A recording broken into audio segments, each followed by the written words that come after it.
Ngiye kubatamo story y'umugabo w'umurobyi.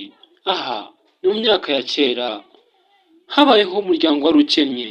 Uwo muryango ukaba utunzwe no kuroba. Umunsi umwe umugabo yagiye kuroba nk'ibisanzwe, aroba ifi nyinshi cyane. Muri izo fi arobamo ifi nziza cyane itandukanye n'izindi. Ifi itatse amabara, ifi itatse ubwiza, ifi nini, ifi nyine ubona ko iteye apeti, ifi ibona ko ibereye kurya umuryango. Nawe yagize avuga ati ino fi reka nyishyire umuryango uyirye wishime. The true story. Kuza gukora subscribe kuri Rwego 2, kuza gukora follow kuri TikTok, Instagram kuri Rwego 2. Siga komanteri, siga share, nyamuneka inkunga yanyu ni ingenzi kuri twebwe. Umugabo rero yashyiriye gucuruza ifi nk'ibisanzwe, abwira umugore ati madamu iyi fi itunganye ninjiye ku isoko. Umugore arangije avuga ati nta kibazo umutware.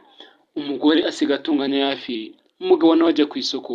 Mu gihe umugore muri atunganya ya fi, yaje gukuramo ibuye ritangaje, ibuye rifite ubwiza utamenya ubwoko bwaryo.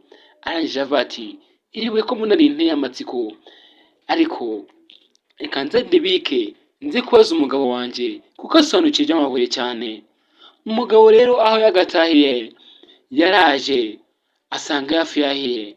Mu gihe bari ku meza barangije kurya bari kuganira nk'umuryango, umugore avuga ati mutware wanjye mwiza, cyubahiro cy'ubuzima bwanjye, cyubahiro cy'umutima wanjye, rukundo rukumbi rwanjye, wowe nseko yanjye, wowe munezero wanjye, wowe utuma mpora nishimye ntitaye ku nzara, ntitaye ku bukene. Ndagira ngo nkubwire ikintu nabonye. Umugabo ati ni igiki? Avuga ati mugabo wanjye, uyu munsi muri ya fi nari ndi gutunganya naje gusanga ibuye.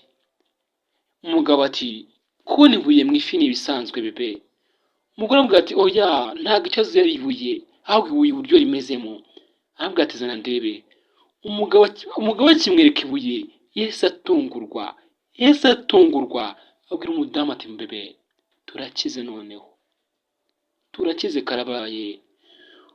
Umugabo yihuse cyane yahise abwira ati ntunganyirize bya myenda yanjye njye mu mujyi kuyigurisha.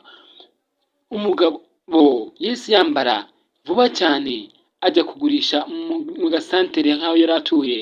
Barabwira ati rero wa mugabo we, iri buye ufite nta kandi twabona ubushobozi uriguze, nyarukira mu mujyi nk'uko wenda kavuge mu mujyi Kigali downtown. Yagezeyo ajya ahantu hatatu hose bambwira ati we ntabwo twarigura, ariko hari umuntu umwe ushobora kurigura kuko niwe ugura ibintu bihenze cyane. Uwo mugabo aramurangiye ajyayo.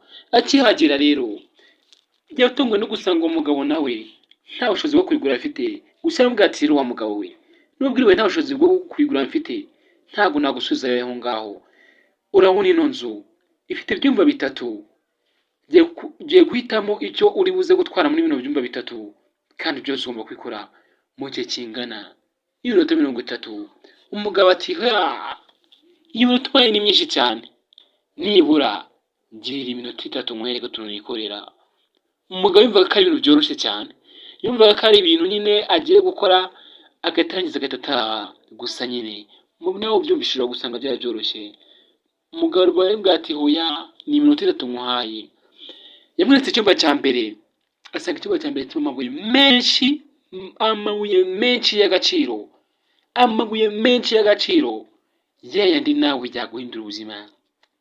Amwereka icyumba cya kabiri cyari kirimo ibyo kurya bihagije, kirimo icyo kunywa gihagije.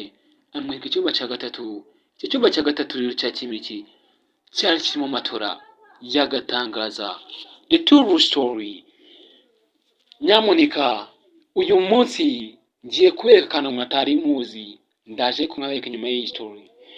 Uwo mugabo rero yababwiye ati nyamara iminota wampaye ni myinshi. Undi yababwiye ati wakoze ibyo nakubwiye, ninda kumabwiriza wa mugabo we. Umugabo yavuze ati nta kibazo. Vuba cyane nk'umuntu wavuye mu cyaro, nk'umuntu ufite ubukene, yahise ahera mu gikoni amanza kujya kureba ibyo kurya kuri cya cyumba cya kabiri. Amanza kureba ibyo kurya, ararya aranywa. Amaze kurya nkwe ahaze, muzi umuntu haze namwe ikintu kitagikurikiraho. Yahise avuga ati mbere yuko njya gufata ibintu byose reka njya kwidunda ku kiriya gitanda, iriya matora rwose basi manza nyidunda mitima kangende ntago ntindaho. Umugore agiye yicinya bwa mbere yicinya bwa kabiri angira avuga ati reka ndambarareho. Iminota 30 bampaye ni myinshi cyane, 30 bampaye ndahamya yuko ndaba nakangutsemo kandi manzi nduhuka akanya gato. Umugabo akirambararaho cyangwa se kiryamaho mu kinyarwanda cya nyacyo yahise asinzira. Arasinzira koko arasinzira. Nyamuneka yabanje iki? Yabanje kurya, yabanje kunywa, ahita kugezaho kuryama. Nk'umuntu nyine namwe murabizi iyo umuntu amaze kurya nta kindi gikurikiraho ni ukuryama akaruhuka. Yamaze kuryama rero ku cya gitanda arasinzira. Iminota bamuhaye irarenga, banjye baramukangura ati ye mugabo, ye mugabo. Undi ati karame, byuka, byuka usohoke mu nzu yacu ugende. Undi ati iki? Byuka usohoke mu nzu yacu ugende, igihe twaguhaye cyarangiye, igihe twaguhaye ibyo kiguzi. The true story. Ese iyi nkuru uri kuyumva neza? Iyi nkuru basi kubasha kwisobanukirwa nabwiye ko nzambazana ibintu by'ubwenge, kandi wasanga hari umuntu utari wakora subscribe kuri Rwego TV, hari umuntu utari wakora follow kuri TikTok ndetse Instagram byanjye bya Rwego TV. Nyamuneka buriya gufasha mugenzi wawe niyo nkuru ikomeye. Umugabo yaje guhaguruka arambwira ati ariko ntabwo ugeze mu cyumba cya mbere. Umugabo ati wowe naguhaye iminota naguhaye yarangiye, so kugende. Ibaza ukuntu umugabo ari bugende abwira umugore n'abana ati ryabuye nakubwiraga ngo ni iry'agaciro. Nagiye barangaburira ndarya ndanywa ndaryama bararitwara. Ese icyo nkuru irumvikana ite? Niwibutsa ko iki gice cya mbere nzaza ndana igice cya kabiri. Hano rero mwarigezemo mumbwira ngo telefone nabarangiye mwabuze uburyo bwiza bwo kuzibonamo. Uyu munsi rero nicyo gisubizo nabazaniye. Waba washaka telefone nziza cyane, telefone yizewe, telefone ifite garani, ku giti cyo dore umurongo. Mbere yuko nsoza reka manze nkubwire kano kantu utaruzi.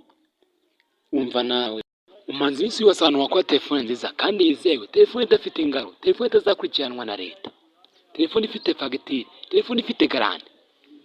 Ya telefone utazaba uri kumwe n'umuntu ngo ugire isoni zo kuyikuramo. Aha n'ahandi hantu wakora telefone nziza usibye muri Home Electronics. Tugufite telefone zitandukanye harimo nka iPhone, Sony, Google Pixel, Samsung, Tecno, Itel n'izindi telefone zitandukanye nka Huawei. Ndetse sibyo gusa, tugufite n'amalaptop meza kandi agezweho ya original. Ntuzaba utanga fagitire nziza kandi yizewe. Wifuza ibindi bisobanuro wahamagara kuri nimero igendanwa 0708 067 iyo nimero no kuri WhatsApp. Wadusanga no rwamakuza ahazwi nka Peace Plaza cyangwa se Downtown. Muri Home Electronics nawe twagokora mu isoni. Mwabyumviye rero ntago nababeka kwibutsa yuko umukera umwami aho uri hose mu gihugu telefone bayikugezaho kandi ku giciro cyiza cyane. Nawe itumize uve mu isoni. Ntacyo nahinduye. Ungu urwego rwa mbere ndashaka ku mbaraga ni L2 cyangwa se Rwego kabiri.